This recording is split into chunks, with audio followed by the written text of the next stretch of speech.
What's going on, everybody, and welcome to the Other Side of the Firewall podcast, where we talk about the latest and greatest in cybersecurity news, as well as we highlight those movers and shakers and glass ceiling breakers, those people of color who've made it to the other side of the proverbial firewall. My name is Ryan Williams, and as always, I'm joined by Shannon Tynes. What's up? What's up? And LeVon Maynard. Welcome to the show. What is going on? So if you're tuned in, this should be Wednesday's episode. This is our discussion. So Monday, we discussed crypto.com and some issues they're having with two-factor authentication. Then on Tuesday, we talked about Merck and how they finally received almost $2 billion in cyber security policy from a 2017 attack that they suffered. Today, we will discuss, I was kind of iffy on the title. I'm still working it out, but is there ever a time to negotiate with terrorists, right? So we always talk about hey, don't pay the ransom, definitely disclose, mitigate, and what have you. In this case, it comes from the Red Cross, right? So this is an article entitled, Red Cross Begs Attackers Not to Leak Stolen Data for 515,000 People. So this one is written by Lisa Voss on the threat post. Notes and trend, like last week was all one writer. This week it seems to be the other writer. But in this article, they state a cyber attack forced the Red Cross to shut down IT systems running the Restoring Family Link system, which reunites families fractured by war, disaster, or migration. So it's basically a database that has the names of people who are victims of these disasters, and it tries to relink them with their family members. So it was discovered that over 515,000, more than 515,000 highly vulnerable people's data had been leaked. And the International Committee for the Red Cross, or ICRC, said on Wednesday, your actions could potentially cause yet more harm and pain to those who have already endured untold suffering. The real people, the families behind the information you now have are among the world's least powerful. Please do the right thing. Do not share, sell, leak, or otherwise use this data. So they're unsure of who actually stole the data, or and I think they have a time frame for when it was collected. So they don't actually say what the vulnerability was, but it seems to be perhaps some kind of elevation in permissions or what have you, or some kind of social networking where they gathered credentials in order to get this stuff. Again, speculating, but based upon the loose verbiage of the article, is kind of what it leads me to. And in this case, all these people's data is out there for the highest bidder. So what they're asking for is let's open up the lines of communication. Let's talk about this and come to some kind of terms of agreement. So I have my opinions on it, but I put out to you guys and you can stray away from the question because it is kind of black or white. But is it okay to ever negotiate with terrorists? It's good. It's a good question, especially in this situation where it's affecting some highly vulnerable people. I think I was thinking about it as I read the article earlier. I think maybe it's situational, and I think maybe it's more so. I think it's good to negotiate if you can use that negotiation to potentially capture these people or capture other people like them. Use it as some sort of ploy to get additional details about them and to find out more information that you can use to okay, tell me where you at right now. Let me what's your bank account number and all this kind of stuff. Give me your phone number. Social engineer there. I got right, your money. I'm gonna drop it off to you. Yeah, here's a little bit of money for you. I give you $5 if you give me your phone number right now. No. But yeah, if you can, use it towards for something that can actually be used to potentially apprehend them, or maybe people that are associated with them. I think generally speaking, I definitely shy away from that as far as giving people motivation to use these attacks to try to get money out of people. But at the same time, it's kind of I was kind of gazing through the article. I didn't really notice if they mentioned the data's been stolen, but I guess they haven't really mentioned if it's they haven't asked for any money or anything of that nature. I don't think I've noticed that listed in the article. No, not in this article. Yeah. So maybe it's just somebody some cyber I don't know, cyber bandit that's looking for a good time, see like, oh, let me see if I get some data out of here. And they're probably going to use it potentially to like, I don't know, try to access like credit cards or like use information to like, use it for other purposes that like maybe, maybe to like if they have like social security numbers or something like that, they can use them to try to like do some false identification or like make identity, steal somebody's identity or something like that. But it's kind of sad thing. I mean, it seems like there's no level too low for some of these cyber criminals.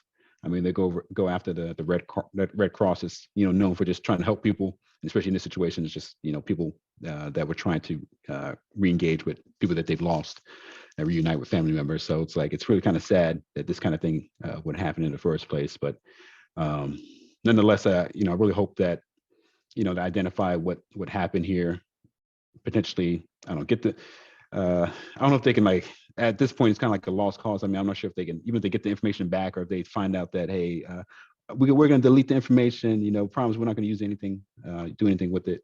At this point it's kind of like I think maybe too late. Once the data is gone, then it's kind of like they can make multiple copies of it and put it wherever they want.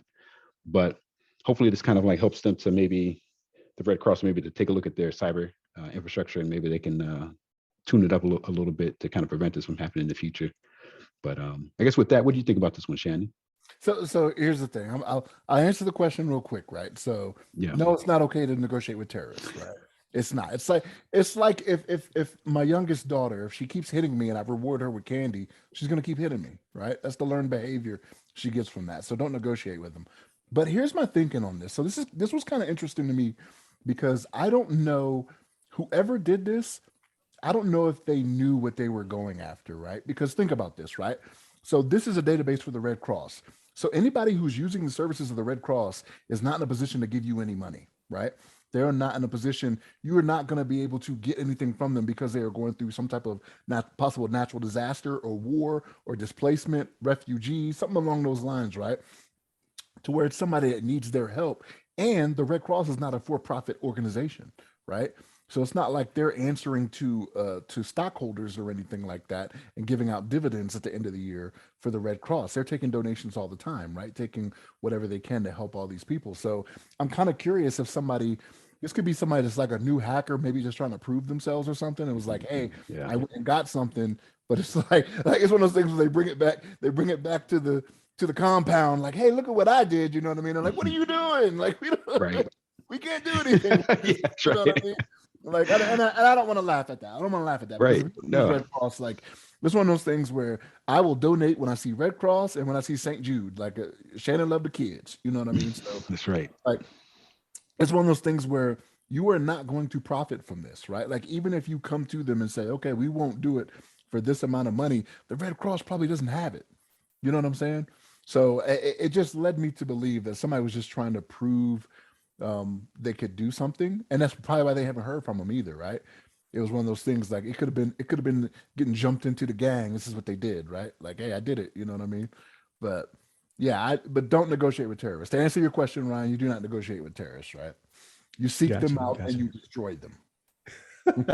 So I agree with both of you. So we don't pre-coordinate the discussions. I like to just drop an article and then I will make up a question. And I don't let anybody know, so I can see where we're at.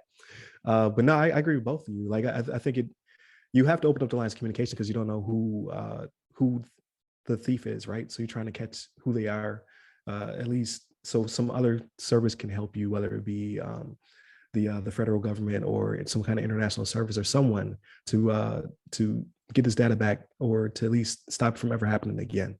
So I do agree with that. But yeah, you're not negotiating with them to give them anything because that is a reward. So I think they've started the process appropriately. I'm sure the rest of the world is coming to their aid as well. Because who messes with the Red Cross? It's like you said, you don't mess with St. Jude, you don't mess with the Red Cross, you'll mess with what's the really sad commercials with the dogs and cats? I forgot about those. I can't remember.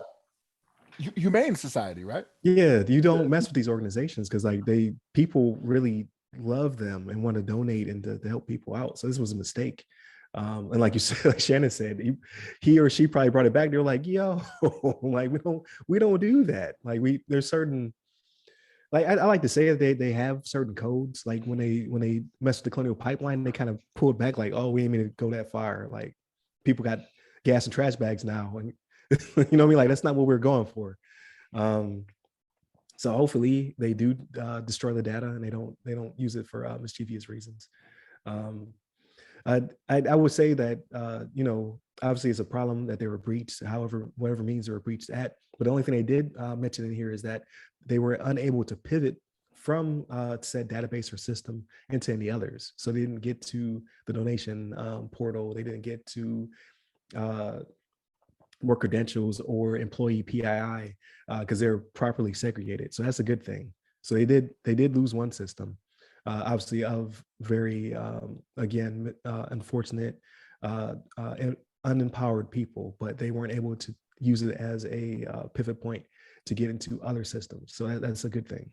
They did have some good segregation and what have you, and I'm sure they also have good backups for them to actually know, hey, we lost this much data.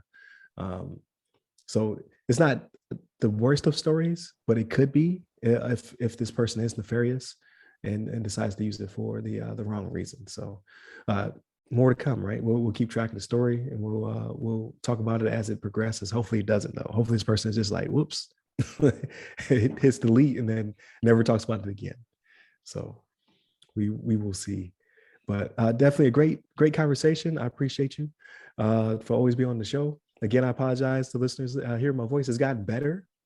So hopefully, as you've listened throughout the week, you've noticed the difference. Definitely to hit us up on Mondays and Tuesdays for our topics, Wednesdays for our discussions. Thursdays typically Ask Us SP, but not this week. And then Friday we talk about everything else. So stay tuned for that one as well. We'll probably talk about some Peacemaker and some other media that we have partaken in this week. So hit up the website, www.theothersideofthefirewall.com, to get to our social medias. Hit me up personally. I am at RyRy Security Guy. That's RYRY Security Guy. I'm on LinkedIn, Twitter, TikTok, and Clubhouse. And you, LeVon? Yes, sir. You can hit me up on the Twitter at LeVon Maynard. There it is. Stay safe. Stay secure. Take care.